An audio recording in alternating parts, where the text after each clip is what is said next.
dibebaskan dengan bebas bersyarat, ya kan? Jadi kami tim hukum ini selalu menghormati hukum. Apapun putusan sudah pengadilan, itu kan sudah jelas bahwa Jessica dinyatakan bersalah. Itu putusan pengadilan yang harus saya hormati sebagai seorang lawyer. Soal kami tidak terima putusan itu atau tidak, itu soal lain. Tapi karena itu formal sudah keluar, harus saya hormati, itulah putusan. Dia menyatakan bersalah. Tetapi kami sebagai lawyer, tentunya nanti kami diskusikan dengan Jessica, merasa bahwa mungkin putusan itu tidak sesuai dengan apa yang terjadi menurut kami. Oleh karena itu, kita akan mencoba peluang untuk mengajukan PK terhadap perkara itu. Ya, jadi itu posisinya. Sebagai seorang lawyer, saya harus menghormati putusan pengadilan karena itu sudah inkrah. Tetapi hukum juga memberikan kesempatan kepada semua pihak, ya, termasuk Jessica, apabila merasakan ingin mengajukan PK, juga hukum juga memberikan kesempatan dan hak itu kepada dia. Itu persoalan. Ya. Maksudnya bahwa sekarang Kak Jessica itu sudah bebas, berarti kan PK itu apakah itu masalah nama baik Kak Jessica sendiri atau seperti apa? Iya, hukum itu bukan soal hanya nama baik, segala-galanya tentunya, ya. Soal kebenaran kan. Ya, kebenaran kan harus ditegakkan. Jadi ada pepatah mengatakan bahwa kebenaran itu akan mencari jalannya sendiri, kan? Nah, sekarang jalannya kebenaran sendiri itu bagaimana? Apakah juga harus kita ikuti juga jalan kebenaran itu dengan berdiam, atau apakah juga jalan kebenaran itu kata harus kita tumpangi untuk bisa mencapai kebenaran sendiri? Nah, itulah yang akan kita wujudkan nantinya. Sehingga kalau kita berpikir bahwa kita merasa ada ketidakbenaran di sana, ya kita harus jalankan. Tetapi selalu saya katakan bahwa saya menghormati putusan. Sebab kalau saya tidak menghormati putusan, saya tidak akan pergi ke pengadilan. Ketika saya mau membela di pengadilan, tentunya saya harus hormati itu. Soal itu menurut kami adalah tidak benar atau tidak, ada jalannya. Jalannya adalah PK. Itu persoalannya. Kan kemarin kan udah banding dan bahkan sampai tingkat kasasi pun bahkan menguatkan bahwa penetapan hukum untuk vonis Jessica. Nah, bagaimana PK ini akan berbeda gitu? Apakah ada bukti yang lebih kuat gitu pada saat penetapan PK atau seperti apa? Ya, terus terang aja kami memiliki novum untuk perkara ini. Berbeda dengan yang dulu, sekarang ini justru kami menemukan novum. Bahwa memang novum ini novum itu kan begini. Novum ini adalah suatu bukti yang ada pada waktu perkara itu dijalankan, tetapi tidak kami temukan bukti itu pada waktu perkara itu berjalan. Yang mana kalau bukti itu tadinya ada pada waktu itu dan bisa kami sampaikan di pengadilan, maka putusan hakim akan bisa berubah. Nah, ternyata selama perkara ini berjalan sekian tahun, 8 tahun ini, kami tidak pernah menemukan bukti itu. Sehingga tidak ada alasan kuat untuk menyatakan ketidakbenaran itu. Tetapi suddenly kami menemukan bukti baru. Yang mana bukti itu sebenarnya ada pada waktu itu, tapi disimpan oleh seseorang, disembunyikan oleh seseorang, sehingga terhilang bukti itu, sehingga putusan itu memberatkan dia. Kalau ada bukti itu tadinya, maka dengan bukti itu kita bisa buktikan bahwa sebenarnya perkara itu harus berkata lain. Nah, itulah yang disampaikan. Soal hasil tentunya hakim yang menentukan. Tetapi sebagai lawyer Anda akan bisa melihat nanti presentasi kami apakah betul yang saya sampaikan ini. Karena kadang-kadang kan hasil pengadilan dengan fakta di persidangan kan kadang bisa beda. Ya kan? Ada yang mengatakan ini harus bebas, tapi nyatanya dihukum. Ada yang mengatakan ini seharusnya dihukum, ternyata bebas. Nah, tetapi saya berharap bahwa kadang-kadang putusan hakim ini tidak selamanya menjadi berakibat buruk kepada seseorang. Ada kalanya orang dihukum tapi tetap dipercaya oleh masyarakat. Karena masyarakat mengatakan dengan bukti-bukti dan fakta-fakta yang kita tampilkan di persidangan, dan beruntung kita sekarang sudah ada live di TV, semua bisa menonton apa yang terjadi di persidangan, maka bisa saja dikatakan, wah berdasarkan ini sebenarnya harus bebas, tapi putusannya menghukum. Bisa terjadi karena itu keadilan yang ditemukan oleh hakim. Nah, paling tidak kami akan berupaya membuktikan kepada masyarakat bahwa bukti ini ada jelas disembunyikan pada waktu itu, dan kalau kami tunjukkan itu, orang akan tahu, oh berarti benar-benar seharusnya dia harus tidak dihukum, kira-kira gitu. Nah, bagi saya itu sudah lebih dari cukup. Nanti buktinya langsung sudah dipegang sama Pak. Sudah. Ada saksi ini yang menguatkan Kan dulu. Bicara sampai 2032, rencananya selain wajib lapor akan melakukan apa aja kegiatannya? Kalau saya berbincang-bincang dengan Jessica tadi di mobil saya dengan dia sendiri sampai tadi itu blank aja. Dia blank, dia bilang saya, oh di mana sekarang saya ini? Karena dia sendiri pun sebenarnya surprise juga. Tiba-tiba bebas ini juga dia surprise juga dia. Ya, jadi ya bayangin aja, ini baru keluar dari tadi langsung ke situ wawancara, bingung dia nih, lihat pohon pun nggak sempat. Baru saya ajak tadi dia makan karena ada masakan kesukaan dia. Saya tanya waktu dari malam kemarin, seandainya kau keluar apa yang kau inginkan, katanya. Dia bilang saya mau makan, katanya. Makan apa? Makan sushi. Saya sedih juga dengarnya. Itu aja dia minta, gak ada yang lain. Dulu saya waktu Australia, saya pengen makan sushi. Di sini nggak ada sushi. Jadi ya saya bilang oke. Karena itu saya bawa dia ke restoran Takumi ini, saya ajak makan sushi. Itu aja permintaan dia, nggak ada yang lain. Jadi saya tanya, kamu rencanamu apa? Saya nggak tahu om, katanya. Blank, katanya. Jadi habis ini juga nanti mungkin saya harus dia dulu istirahat dulu, baru pikir-pikir 1-2 hari ini, baru dia pikir apa yang harus dilakukannya. Dia bingung sekali. Nah, kalau kalian mungkin ingin lebih tahu, saya ingin bercerita ya, pengalaman saya dengan Jessica ini cukup panjang memang. Ya, up and down hubungan saya dengan dia ini. Dia kan kita bisa datang waktu dia sedih. Situ suasana masih sedih juga. Kita juga waktu datang ke sana bisa juga waktu itu dia gembira, suasananya kan gembira. Tapi ketika dia tanya kapan saya bebas, itulah satu hal yang tidak bisa saya jawab. Air mata kadang-kadang mau menetes juga, jatuh. Tapi saya tahan. Gitu. Tapi beruntungnya saya dengan dia ini, kalau saya dilihatnya sedikit agak tegang untuk memiliki dia hibur saya. Dia bilang, oh jangan pusing, jangan begitu dong. Nanti kalau om tegang, siapa yang bela saya? Katanya. Jadi sometimes kita saling back up lah, gitu ya. Jadi itu sebabnya kami tidak pernah berputus asa untuk membela dia ini, karena dia cukup pengertian juga, gitu ya. Walaupun kadang-kadang dia merasa gimana om, nah gitu kan. Ya kita kan susah jawabnya. Makanya waktu kemarin itu ada Kak Vina saja, saya merasa guilty feeling. Saya nggak bisa ada orang datang dari kasus Vina ke saya minta tolong, kan itu nggak bisa saya tolak. Tapi kalau saya langsung terjun langsung menangani itu, saya merasa Jessica pasti marah ke saya. Kok itu diurusin saya punya belum selesai? Gitu nggak, Bes? Kamu ada perasaan gitu ya? Nah, lihat nih coba, betul kan? Ngaku dia benar.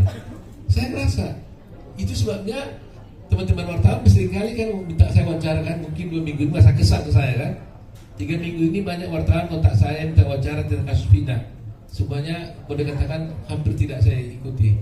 Terus terang aja saya jujur hari ini, buka dosa nih, buka kartu saya nih. Saya nggak enak kepada Jessica. Itu aja. Tapi saya tidak tinggalkan kasus itu karena ada tim saya 150 orang yang bantu itu. Ada Jute, ada Rula dan sebagainya. Begitu saya merasa tanggung jawab saya terhadap Jessica ini. Nah, kalau sudah sekarang mungkin sudah mulai agak sedikit tenang. Kak J sendiri tahu bakal bebas hari ini, dikasih taunya kapan dan respon Kak J sendiri gimana Kak? Terus terang aja kita juga nggak tahu kepastian, cuma memang kita dengar-dengar gitu kan. Tapi kan kita nggak pernah melakukan hal-hal upaya-upaya untuk membebaskan itu. Jadi sebenarnya lapas yang bisa menceritakan yang sebenarnya ya. Tapi mungkin secara normatif saya tanya waktu mau pulang, saya sendiri baru nanya tadi, Pak siapa tadi itu ya di Bapas, Jessica ini bebas kenapa ya? Pak Andika ya, Jessica ini bebas kenapa sih sebenarnya? Saya nanya, dia bilang ya karena dia memenuhi semua ketentuan-ketentuan untuk dia bisa bebas. Itu saya. Apa saja? Ya itu mereka yang tahu tuh. Semua aturan-aturan itu kan ada untuk remisi ini nih. Tapi dikasih taunya tuh kapan bang kalau hari ini bakal bebas? Saya berapa hari yang lalu dengar-dengar iya, tapi mereka bilang selama belum ada keputusan resmi, mereka juga tidak bisa memastikan betul keluar atau tidak, ya kan? Cuma diberitahukan tadi malam, mereka mengatakan sudah ada itunya keputusannya, makanya langsung saya beritahu malam hari kan. Dan nyampe ke KJ sendiri malam tadi juga Kak kabar. Ya, baru malam.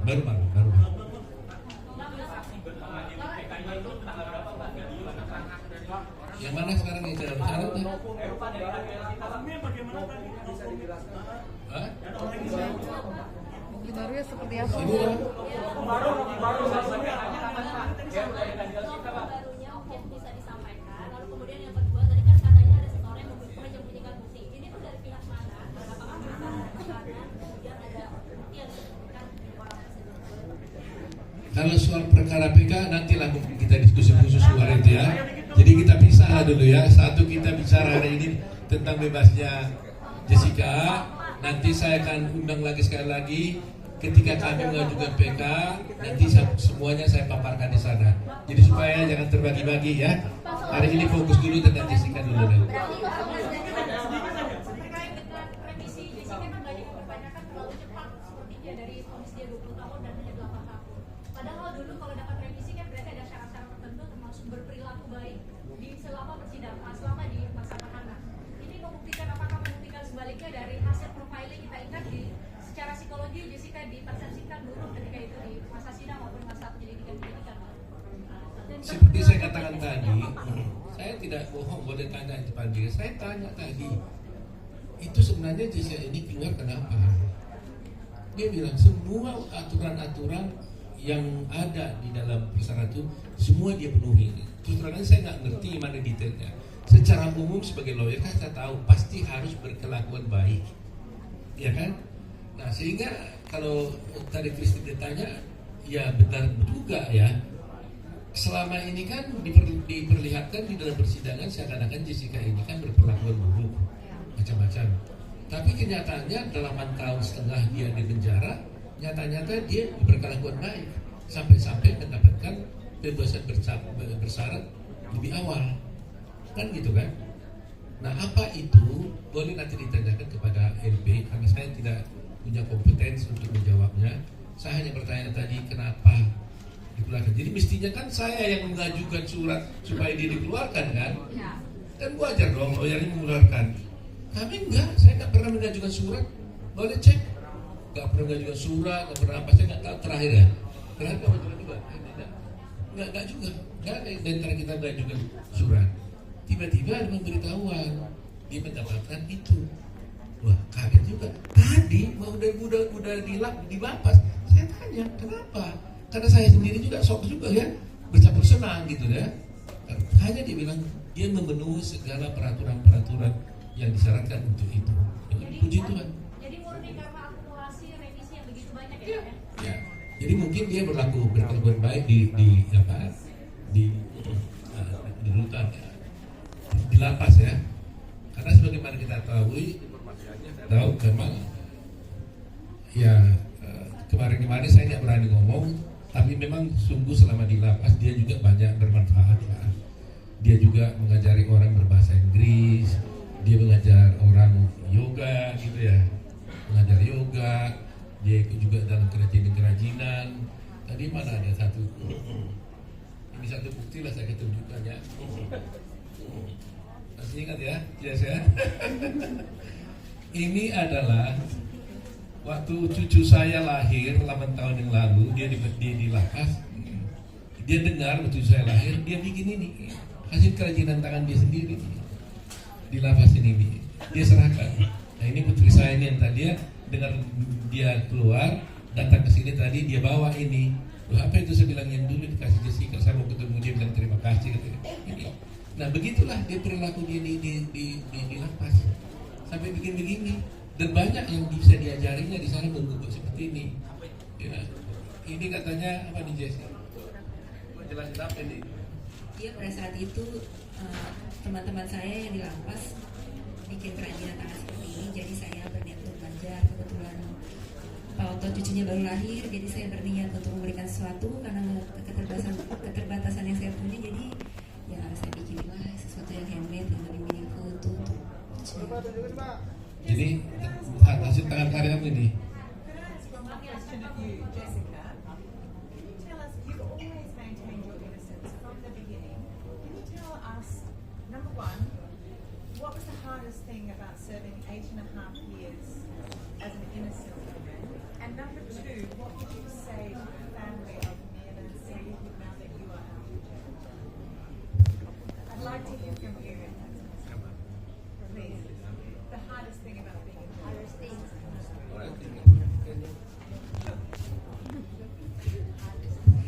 So, Jessica, would you prefer it in Indonesian? No. It's fine? Okay, so I'm interested, you've always maintained your innocence. What was the hardest thing for you about being in jail for 8.5 years? And the second question is, what would you say now to the family of Myrna Salihin? Thank you for the question. Well, I think the hardest thing would be accepting what I have to go through and staying positive and maintaining my sanity and wellness. I guess that's the hardest thing. But sometimes when I'm feeling down, then I have to pick myself up again. And also, for Mina's family, well, I'm sorry for your loss. Like, it's my biggest condolences, but that's all I can say for now. Thank you. Mbak Jessica, ini kan Mbak Jessica sudah keluar dari penjara meskipun statusnya bebas bersyarat gitu. Apakah sejauh ini masih Mbak Jessica mengakui perbuatan yang sebelumnya setelah divonis oleh pengadilan, atau bahkan sampai sejauh ini Mbak Jessica membantah telah melakukan perbuatan itu? Dan terakhir mungkin yang kedua, apakah nantinya Mbak Jessica akan yang terlibat langsung gitu ke keluarga almarhum Wayan Mirna atau seperti apa, dan akan menyampaikan perbuatan atau seperti apa? Bisa dijelaskan? Untuk apa yang saya rasakan atau yang saya yakini itu ya ada di biar itu berada tetap di dalam diri saya sendiri aja. Cuman kalau misalnya keputusan pengadilan itu mengatakan hal yang dikatakan oleh pengadilan, keputusan pengadilan itu tetap harus saya hormati. Untuk kalau kelanjutan bagaimana nanti proses hukumnya, ya saya serahkan semuanya ke pengacara aja. Depan apakah akan menghampiri atau menyambangi begitu keluarga dari almarhum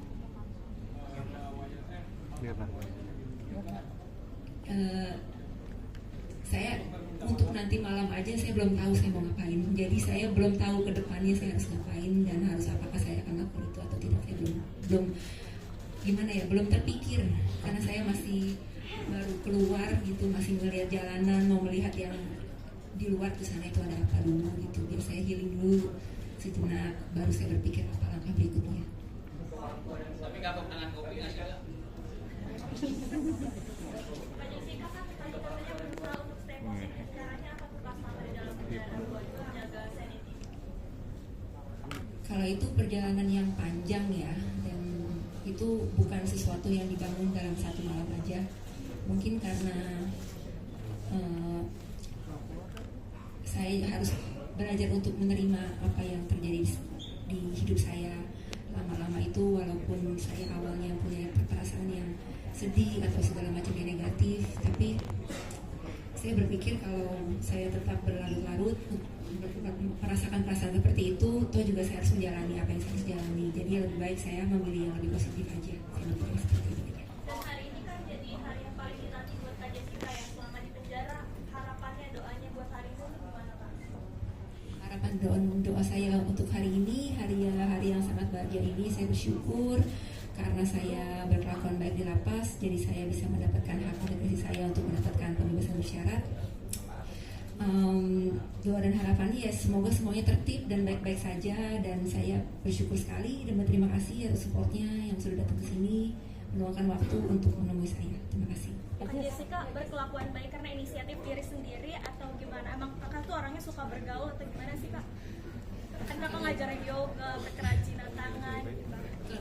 Kalau berkelakuan baik itu kan notabene karena di lapas itu banyak peraturan ya. Jadi kalau saya tidak melanggar peraturan itu udah nilai baik. Tapi kalau saya berbuat lebih untuk membantu atau menolong orang lain itu lebih baik lagi.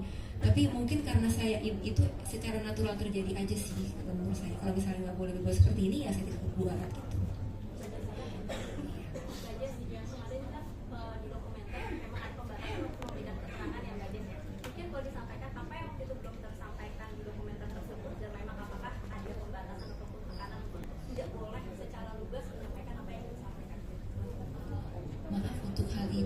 bisa tanyakan ke pihak Dirjen Pas sendiri ya, karena saya tidak berkepentingan untuk menjawab itu. Ya kalau itu banyak ya, cuma mungkin nggak hari ini, lain kali kita ngumpul lagi. Apakah memang ada ini dari apa sih Dirjen Pas untuk tidak boleh berkomentar terhadap hal-hal yang terjadi? Khususnya ke ini ya, netizen. Saya kira tidak ada larangan-larangan apapun yang disampaikan kepada saya. Tapi saya lawyer kan tahu bahwa ada aturan-aturan seorang yang baru dibebaskan itu yang harus ditaati karena dia masih kebebasan bersyarat, ya kan? Jadi harus dia taati. Tapi itu tidak berarti dia tidak bisa berkata apapun, tidak, ya kan? Tetapi dia harus berkelakuan baik juga di luar, ya kan? Contoh, umpamanya dia tidak boleh melakukan perbuatan yang jahat di luar, ya kan? Itu salah satu contoh. Karena itu aturan yang dibuat oleh di PBB. Tetapi kalau persoalan apakah seorang terdakwa atau seorang terpidana itu bisa menggunakan haknya di pengadilan, itu nggak pernah dilarang. Nah, itu kan kewajiban yang diatur di dalam undang-undang, bahkan undang-undang dasar, gitu. Hak orang untuk mengajukan haknya ke pengadilan gitu. Itu artinya ini tugas negara sebagai Indonesia khususnya mengenai kasus Jessica Mirna ini dari kuasa hukum sendiri untuk melihat secara luas dan jernih. Dari negara sendiri memang sudah jernih melihat kasus tersebut, dan apakah nanti ada ketika Mina dan jaksa melihat kasus ini, apakah memang ada pembelaan-pembelaan lagi atau memang sampai akhirnya bisa benar-benar bebas secara penuh seperti itu, dan nilai paham untuk masyarakat ini yang bisa menjadi ilham dan pelajaran yang sangat baik untuk masyarakat. Begini ya. Jadi ini zigzag seperti ini ya Pak ya? Faktanya ini kan ada memang korban yang meninggal, yaitu Mirna, ya kan? Jadi bagaimanapun saya harus juga punya perasaan ada orang yang seorang Mirna telah meninggal dan punya ayah dan punya keluarga. Di satu pihak ada seorang bernama Jessica Wongso dituduh melakukan pembunuhan. Yang saya mengatakan meyakini mungkin Jessica yang melakukan. Jessica mengatakan sebenarnya dia tidak. Tapi putusan hakim mengatakan dia bersalah.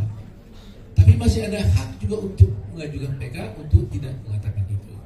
Nah, jadi di sini kita tidak mau berbantah-bantah, gitu ya. Nah, dulu pernah saya ucapkan, seandainya tadinya kami bisa bekerja sama dengan keluarganya Mirna, ya, ada Daman Salihin, untuk sama-sama satu pikiran untuk mencari siapa sebenarnya yang melakukan pembunuhan, ini akan lebih mudah, ya kan? Sama-sama kita cari. Kalau memang dia, ya oke dia. Tapi siapa tahu ada kemungkinan lain.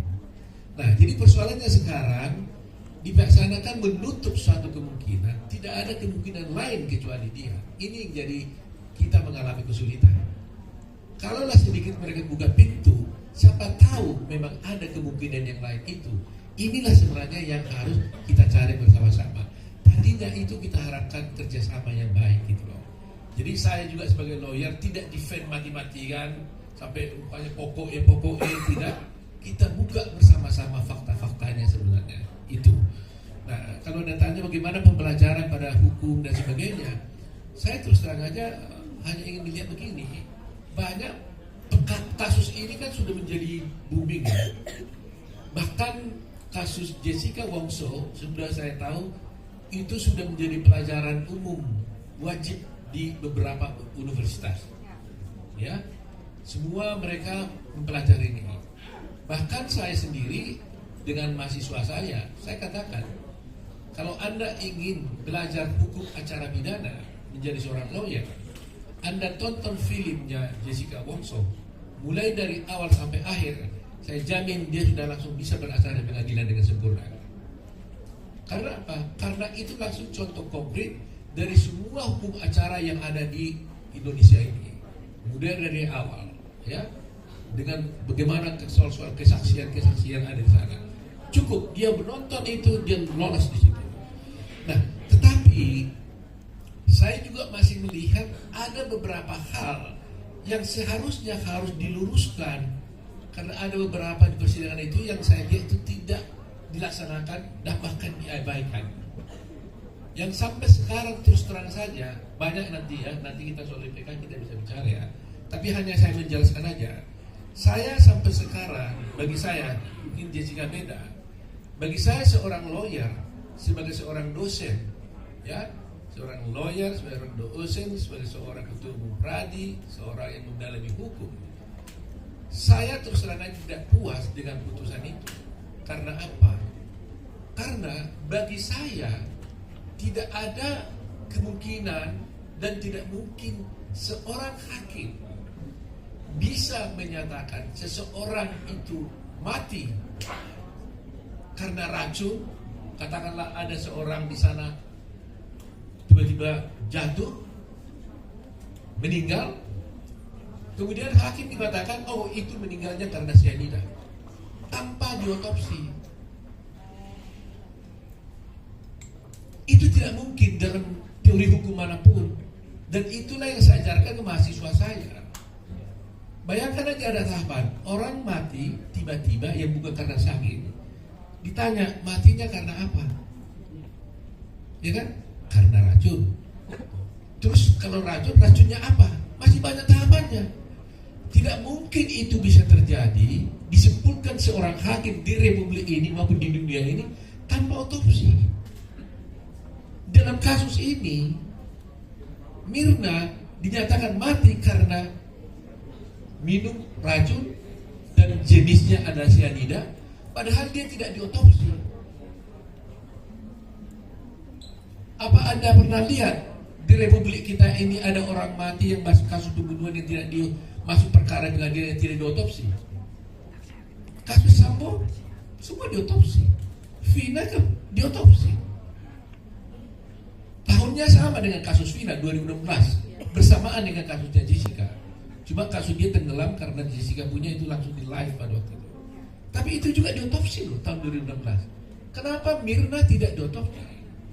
Sehingga hakim mengatakan Mirna mati karena racun dan dia ketahui racunnya cyanida tanpa diotopsi. Dari mana dasarnya? Terus terang aja, saya selalu berharap entah apapun ini, Mahkamah Agung harus menjawab. Apakah seorang hakim bisa menyatakan sebab matinya seseorang yang mati karena tiba-tiba bukan karena sakit dan mati katanya karena racun tanpa otopsi? Kalau harus Mahkamah Agung mengatakan itu bisa, saya takut tunduk walaupun tidak ada dalam kamus hukum saya. Itu yang harus dijawab oleh Mahkamah Agung dulu di luar yang lain-lain. Kenapa Mahkamah Agung dan semua hakim mulai dari pengadilan mengabaikan ini?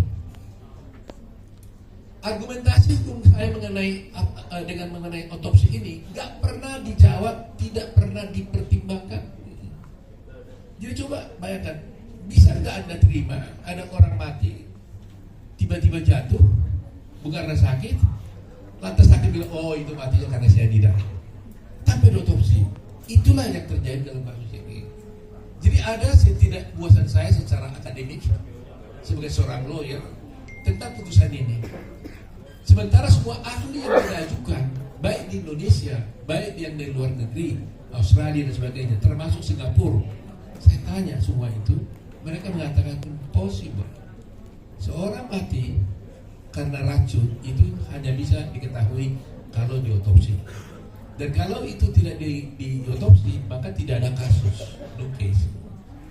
Itulah kira-kira yang menjawab pertanyaan tadi itu ya.